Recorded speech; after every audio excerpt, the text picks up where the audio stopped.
Ladies and gentlemen, boys and girls, welcome to the creative world. In today's video, I'm going to give you guys a quick and dirty lighting and editing breakdown of the following image.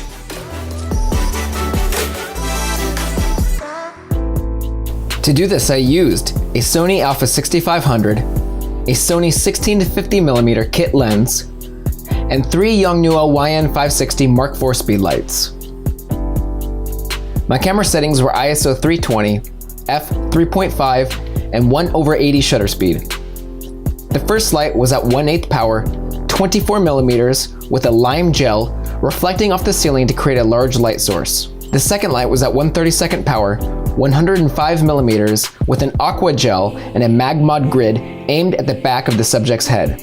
The third light was at 1/64 power, 24mm with a cyan gel shooting through a small Rogue Flashbender XL softbox aimed up from the ground.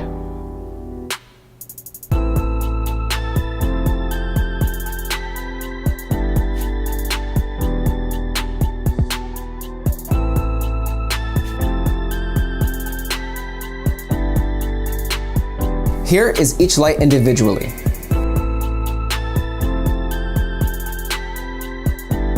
Here are all the lights together. And this is the final edit. I started out by tracing around my subject with the pen tool. From that, I created a selection and added a layer mask, effectively separating my subject from the background. I then opened my subject layer in Camera Raw, going up to Filter and then selecting Camera Raw. Here I used a large radial adjustment to increase the exposure on the subject's upper half, and then used a gradient adjustment to darken the exposure on the subject's lower half. I then created a new layer behind my subject and filled it with a dark color that matched some of the shadows of my subject. I decided to reopen my subject layer in Camera Raw and adjust the white balance to fit the look I was going for. I then created a new layer behind my subject, and using the lasso tool, I created an irregular selection and filled it with colors matching the lights from the image. I then blurred that layer and set the blending mode to linear dodge. For skin retouching, I used a technique called frequency separation. If you're not sure what this is, there are many good tutorials you can find on YouTube. Next, I used curve layers to dodge and burn my subject, selectively painting in areas to help my subject pop from the background a bit. To add a bit of detail to the background layer, I brought in a grunge image behind my subject, desaturated that layer, and set the blending mode to soft light. I then added a box blur.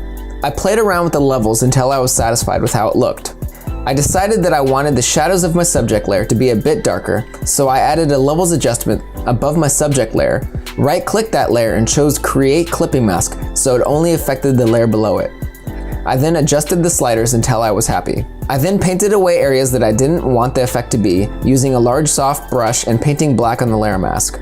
To add some atmosphere to the image, I created a new layer behind my subject, set the blending mode to linear dodge, and with a light blue color and a custom smoke brush, I painted in some directional smoke coming from the blue light area. I repeated this process on another layer in front of my subject.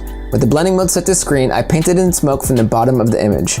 I played around with the opacity so the effects weren't so strong. I then added some embers from my Fire Effects asset pack. There's a link in the description if you're interested in getting these. After bringing them in, I set the blending mode of those layers to linear dodge and changed the saturation to fit my image. I erased away any embers that I didn't want. To help bring everything together, I dragged in a large lens flare and warped it to fit my image. I then set the blending mode of that layer to screen, I changed the hue, and adjusted the levels. Next, I added bloom to my subject, which is essentially where very bright parts of the image give off a slight glow. To do this, I added a new layer, set the blending mode to screen, and used a large soft brush with a low opacity to paint in colors sampled from the image. I then lowered the opacity of that layer. For sharpening, with the top layer selected, I held Ctrl, Alt, Shift, and pressed E. This merges all visible layers into a new layer on top. I set the blending mode of this layer to overlay, went up to Filter, Other, High Pass Filter, and played around with the slider until I had a desired level of sharpening. Next, I added some chromatic aberration, again by merging all visible layers into a new layer. I double-clicked that layer to bring up the blending options window. I unchecked the box where it said B to turn off the blue color channel of that layer and hit OK. I then went to Filter, Lens Corrections, and added a bit of distortion to that layer. I then erased away parts of that layer near the subject's face. For the toning process, I again merged all visible layers into a new layer, and then opened that layer in Camera Raw. I loaded up a preset I made, which has some curves and level adjustments that I typically use. It also adds some film grain. Feel free to pause the video and see the settings that I used. The final step is color toning, for which I used a color lookup adjustment layer. Simply go to your adjustment layers icon on the bottom and add a color lookup adjustment layer. Here you can select a lookup table, also called a LUT, which essentially changes the colors in your image to be a bit more cohesive. There are many great LUTs you can find for free and buy on the internet.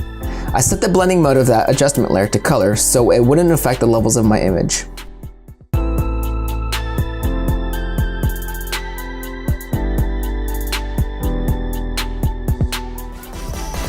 Guys, thanks for watching. If you like this video, maybe give it a thumbs up. If you have any questions or requests for videos that you want me to make for you, let me know in the comments below. And if you want to see more content like this in the future, consider subscribing.